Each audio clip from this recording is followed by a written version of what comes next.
अस्सलाम वालेकुम। मैं हूं Shahbaz Ali, student of international relations. आज हम बात कर रहे हैं थाईलैंड में होने वाले प्रोटेस्ट के बारे में, जो कि स्टूडेंट्स कर रहे हैं अपनी गवर्नमेंट के अगेंस्ट, मिलिट्री गवर्नमेंट के अगेंस्ट, जो कि एक मिलिट्री की मदद से, मिलिट्री के थ्रू जिस एक प्राइम मिनिस्टर को 2019 में बिठाया गया था, प्राइम मिनिस्टर को लाया गया था एक आर्मी मिलिट्री के थ्रू।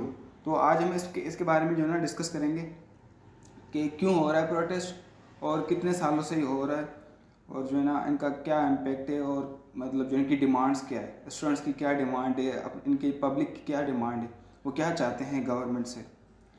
तो ये कंट्री जो है ना, इसके पड़ोसी पड़ोसी मुल्क के कंबोडिया, ये म्यांमार, चाइना, मलेशिया, ठीक है, ये थाईलैंड के पड़ोसी मुल्क है। और बैंकॉक जो है ये कैपिटल है थाईलैंड का। बैंकॉक थाईलैंड का कैपिटल है, और ये टूरिस्ट के हिसाब से भी बहुत फेमस है। बहुत से लोग जो ना टूर करने जाते हैं यहाँ पे, और 20% जीडीपी जो है यहाँ पे टूरिस्ट से बनती है। टूरिज्म पॉइंट से जो ना इनकी जीडीपी बनती है। जब कोरोना आया था तो इनका बड़ा इकोनॉमिक जो ना लॉस हुआ था, और ये भी वजह है कि इनकी वजह से, इकोनॉमी लॉस की वजह से भी स्टूडेंट प्रोटेस्ट करते हैं। और जो है ना हम जो है ना इस पर डिस्कस करेंगे कि क्या हुआ था, ठीक है। म्यांमार, थाईलैंड जो है वैसे जो है ना 69.43 मिलियन इनकी जो है ना पॉपुलेशन है, और मेजोरिटी जो है ना बुद्धिज़्म वहाँ पे रहते हैं। अप्रोक्सीमेटली जो है ना लगभग जो 95% पॉपुलेशन वहाँ पे बुद्धिज़्म है, ठीक है, जो तेरावाड़ा रिलीजन को फॉलो करते हैं। और 4.3 जो है वहाँ पे मुस्लिम्स पॉपुलेशन है, 4.3% मुस्लिम पॉपुलेशन है, 0.7 कैथोलिक क्रिश्चियन है, और 1% जो है वहाँ पे हिंदू, सिख और जूइश रिलीजन वहाँ पे एग्जिस्ट करता है, और जूइश रिलीजन के लोग वहाँ पे रहते हैं, ठीक। ये जब प्रोटेस्ट हुआ था, थाउजेंड्स ऑफ पीपल जो है ना वहाँ पे जमा हुए थे बैंकॉक में, कैपिटल में, ठीक है। और इनका जो है ना बहुत सारे लोग, ये होता आ रहा है पहले भी, ये जो ना आम है वहाँ पे थाईलैंड में, ये स्टूडेंट प्रोटेस्ट होता आ रहा है कई सालों से, ठीक है। तो ये प्रोटेस्ट शुरू हुआ था फरवरी में 2019 में, ठीक है। और पहले जो करते आ रहे थे, जब ये 30 जो है ना 1932 से पहले ये मोनार्की कंट्री थी। 1932 में उसके बाद जो है ना यहाँ पे डेमोक्रेसी लागू हुई, लेकिन 1932 से 12 जो है ना दफ़ा मिलिट्री ने टेक ओवर किया है डेमोक्रेसी को, डेमोक्रेटिक पार्टी को, मतलब जो ना वहाँ पे गवर्नमेंट जो थी, 12 मरतबा जो है ना मिलिट्री ने टेक ओवर किया है 1932 से, ठीक है। और अभी जो प्रोटेस्ट हो रहा है यहाँ पे, तकरीबन पुलिस के मुताबिक जो है ना 15,000 जो है ना लोग वहाँ पे जमा हुए थे, 15,000 स्टूडेंट्स वहाँ पे जमा हुए थे, लेकिन कोई भी वायलेंस नहीं हुआ, कोई नुकसान नहीं पहुँचा रहे। वो एक पुरअमन एहतजाज वहाँ पे करते आ रहे हैं, ठीक है। जुलाई से लेकर ये जो है ना जुलाई से स्टार्ट हुआ था, ठीक है। और इनका मतलब जो है ना उनकी डिमांड क्या है कि वो रिज़ाइन चाहते हैं, प्राइम मिनिस्टर को घर भेजना चाहते हैं, जो कि एक मिलिट्री की हेल्प से, मिलिट्री के थ्रू प्राइम मिनिस्टर बना था, ठीक है। 2014 में जो है ना टेक ओवर किया था इसने, चैन ओछा ने, ठीक है, टेक ओवर किया था। और जो है ना एज अ मिलिट्री कमांड जो है ना उसने 2014 से लेके 2019 तक रूल किया था। फिर 2019 में जब इलेक्शन हुए थे तो इसने वो जो है ना इलेक्शन भी जीत लिया।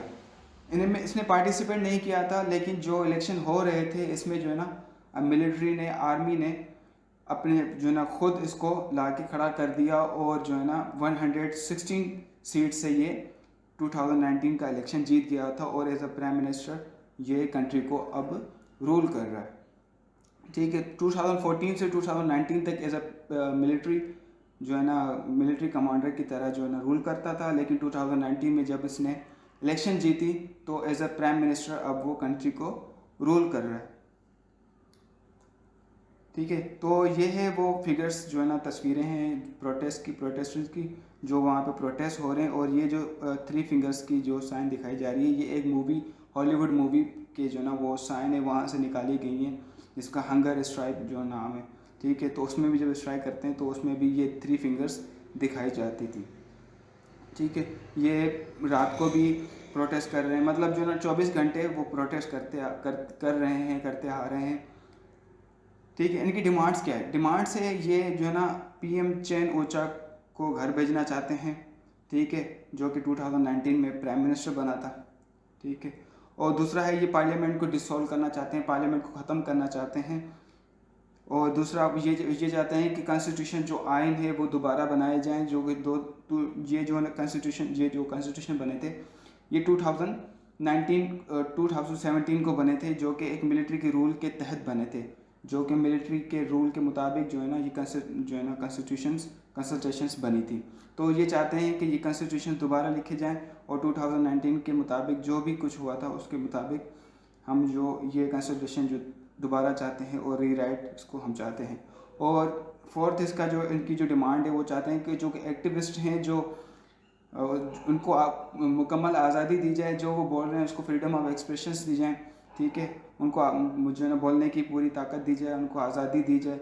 जो अब वहाँ पे जब ये सिस्टम है कि जो एक्टिविस्ट होता है जो गवर्नमेंट के ख़िलाफ़ बोलता है या किसी मिलिट्री के ख़िलाफ़ बोलता है तो उसको जो है ना मार दिया जाता है या उसको गायब कर दिया जाता है, ठीक है। तो वो उनके लिए भी आज़ादी चाहते हैं कि उनको मुकम्मल आज़ादी दी जाए कि वो अब जब बोल रहे हैं तो उनको कुछ भी ना कहा जाए, ठीक है। और हिस्ट्री में अगर देखें तो जैसा कि मैंने बताया कि 1932 से 1932 तक ये मोनार्की कंट्री था, ठीक है। वहाँ पे बादशाहत चलती थी, एक ही लीडर की जो ना हुकूमत चलती थी, वहाँ पे मोनार्की थी, किंगशिप चलती थी वहाँ पे, ठीक है। जब 1932 के बाद डेमोक्रेटिक रिवोल्यूशन आया, जब वहाँ पे डेमोक्रेसी आ गई और डेमोक्रेटिक पार्टियाँ जो है ना वहाँ पे रूल करने लगी, तो वहाँ पे जो है ना मैंने जैसे बताया कि 1932 से लेके 2014 तक जो है ना 12 मरतबा जो है मिलिट्री ने टेक ओवर किया है डेमोक्रेसी को ख़त्म करके मिलिट्री ने अपनी हुकूमत चलाना शुरू कर दी है 12 मरतबा, मतलब 90 सालों में 12 मरतबा ये मिलिट्री कर चुकी है। तो 1932 के बाद जब जो है ना 2014 में फिर से जो है ना आखिरी जो हुआ था मिलिट्री टेक ओवर 2014 में हुआ था। 2014 में जब मिलिट्री टेक ओवर हुआ था तो चेन ओचा ने कहा था कि आप फिक्र ना करें, हम यहाँ पे डेमोक्रेसी कायम करेंगे, हम यहाँ पे इंसाफ अदलिया जो हम कायम करेंगे और सबको राइट दिया जाएगा। तो लोगों को खामोश करा दिया गया 2014 में, ठीक है। लेकिन जब 2019 में इलेक्शन होने वाले थे तो लोगों ने फिर से, जब ये इलेक्शन हो रहे थे तो फिर से जब प्राइम मिनिस्टर ऊंचा बना तो लोगों ने प्रोटेस्ट करना शुरू कर दिए, ठीक है। तो इनकी जब वो इनका लीडर था जो 2019 में इलेक्शन जो एक मतलब जो है ना ईमानदार लीडर था, उसने इलेक्शन लड़ी थी और 81 सीटों में से कामयाबी हुआ था। लेकिन आर्मी मिलिट्री की वो चलती थी तो मिलिट्री ने अपना जो है ना पसंदीदा लीडर वहाँ पे आगे खड़ा कर दिया और उसको प्राइम मिनिस्टर बना दिया। तब जब 2019 में जो अपोजिशन थी जो हार गई थी तो उनको उनके लिए एक कानून पास कराया गया कि उनको जो है ना डिसॉल्व कर दिया जाए, उनको पूरी ज़िंदगी के लिए जो है ना नाअहल करार दे दिया जाए। जब ये कानून पास हो रहा था तो 2019 में ये जो यंग जो है ना पॉपुलेशन है, यंग जो लोग थे, स्टूडेंट थे, वो फिर से सड़कों पे आ गए कि ये हम नहीं होने देंगे, कि हम अपने लीडर को ऐसे नहीं जाने देंगे और जो है ना हमें इंसाफ चाहिए, हमें आज़ादी चाहिए, हमें जो है ना फ्रीडम चाहिए। तो ये हुआ था 2019 के इलेक्शन के बाद, जब जो है ना ऊचा ने ये मतलब जो है ना ये रिपोर्ट दायर कराई थी कि जो भी अपोजिशन हैं उनको जो है ना नज़रबंद कर दिया जाए या जो है ना उनको नाअहल करार दे दिया जाए कि ताकि वो कभी भी दोबारा इलेक्शंस ना लड़ सकें, ठीक है। तो ये जो हुआ था, ठीक, एक ये रीज़न था 2019 के इलेक्शन का। और दूसरा ये भी जो था ना इनका मतलब एक रीज़न था कि उनका एक जो है ना मशहूर एक्टिविस्ट था जिनको कंबोडिया में जो है ना उसके अपने घर के सामने गायब कर दिया गया था, उसको उठा लिया गया था कंबोडिया से, थाईलैंड से भी नहीं, कंबोडिया से उसको जो ना उठा लिया गया था। तो उस स्टूडेंट को ये भी बात पसंद नहीं आई, तो ये प्रोटेस्ट जो है ना फिर से दोबारा जून में बाहर निकल आए और जो है ना उन्होंने प्रोटेस्ट करना शुरू कर दिए इसमें थाईलैंड में। ठीक है, थाईलैंड की ये जो ना एक मतलब यहाँ पे प्रोटेस्ट होना, स्टूडेंट का सड़कों पे आना, ये आम जो है ना बात है वहाँ पे। ठीक है, तो ये होता आ रहा है कब से, क्योंकि जैसे मैंने बताया कि 2019 के बाद जब ये ना 12 मरतबा मिलिट्री जो है ना अपनी हुकूमत डेमोक्रेसी को ख़त्म करके टेक ओवर किया हुआ है, तो लोग तो जाहिर सी बात है बाहर निकलेंगे। तो जब भी ये होता आ रहा है तो लोग बाहर निकलते हैं।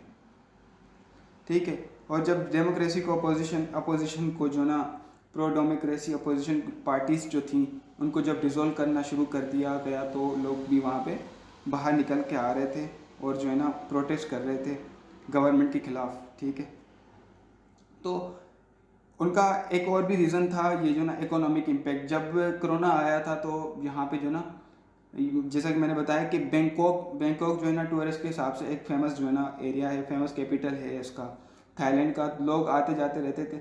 जब कोरोना आया तो कोई भी वहाँ पे टूरिस्ट ख़त्म हो गई, रुक गई, तो इनका जो ना थाईलैंड की बैंक का भी कहना है कि 8% जो है ना लॉस हो सकता है जीडीपी का, क्योंकि अभी भी कोई मतलब जो है ना ऐसा नहीं है कि लोग वहाँ पे टूरिज़्म के लिए आएंगे, क्योंकि अभी भी कोरोना का बहुत सा खदशा है। तो इकोनॉमी जो है ना उनको बहुत इकोनॉमिक क्राइसिस आ चुके थे, तो उसकी वजह से भी लोग जो है ना सड़कों पे निकल रहे हैं कि जो है ना नौजवानों को रोज़गार नहीं दिया जा रहा, बेरोज़गारी वहाँ पे बढ़ गई है, तो उनको जो है ना रोज़गार वगैरह मुहैया कर दिया जाए। और ये भी एक रीज़न है कोविड की वजह से वहाँ पे ये लोग निकल रहे हैं सड़कों पे। और ह्यूमन राइट्स, उसमें वहाँ पे जो है ना कंट्री में कोई भी शख्स जो है ना हुकूमत के ख़िलाफ़, मिलिट्री के ख़िलाफ़ नहीं बोल सकता, वहाँ पे पाबंदी है। ठीक है, कोई भी अगर बोलता है तो उसको गायब कर दिया जाता है। ठीक है, या उसको मार दिया जाता है। ठीक है, उसको जो है ना नज़रबंद कर दिया जाता है। तो वो उसको कोई भी मतलब जो है ना कोई भी शख्स चाहे कितना भी पावरफुल हो, मिलिट्री के ख़िलाफ़ बोलेगा, गवर्नमेंट के ख़िलाफ़ बोलेगा, तो उसको गायब कर दिया जाएगा या उसको मार दिया जाएगा। ठीक है, और मिलिट्री ने ये भी एक पास करवाया था, एक जो ना एक लॉ बनवाया था, कंप्यूटर क्राइम एक्ट। मतलब कि जो है ना ऑनलाइन या सोशल मीडिया पे भी कोई शख्स जो है ना गवर्नमेंट के ख़िलाफ़ या मिलिट्री के ख़िलाफ़ कुछ भी नहीं बोल सकता। अगर बोलेगा तो उसको मार दिया जाएगा या उसको गायब कर दिया जाएगा। ठीक है, तो ये जो है ना रीज़न्स हैं जहाँ पे वो अभी तक जो है ना थाईलैंड में प्रोटेस्ट हो रहे हैं और जो है स्टूडेंट्स सड़कों पे निकल रहे हैं। वो एक न्यू गवर्नमेंट चाहते हैं, एक फ्रीडम चाहते हैं, आज़ादी चाहते हैं, आज़ादाना हुकूमत चाहते हैं कि उनको जो हुकूमत वो आए और उन जो है ना पब्लिक को एक आज़ादी जो है ना दे सके। उसमें पब्लिक पे कोई भी रिस्ट्रिक्शंस ना हो, कोई भी रिस्ट्रिक्शंस मतलब जो है ना गवर्नमेंट उनको किसी भी चीज़ से रेस्ट्रिक्ट ना करे, और उनको जो है ना बोलने की भी आज़ादी मिलनी चाहिए और हमें दी जानी चाहिए। तो इस वजह से वो गवर्नमेंट को जो अभी रूल कर रहे हैं उनको ख़त्म करना चाहते हैं और वो एक न्यू गवर्नमेंट चाहते हैं, इसलिए वहाँ पे प्रोटेस्ट हो रहे हैं। तो ये था आज का टॉपिक, प्रोटेस्ट इन थाईलैंड।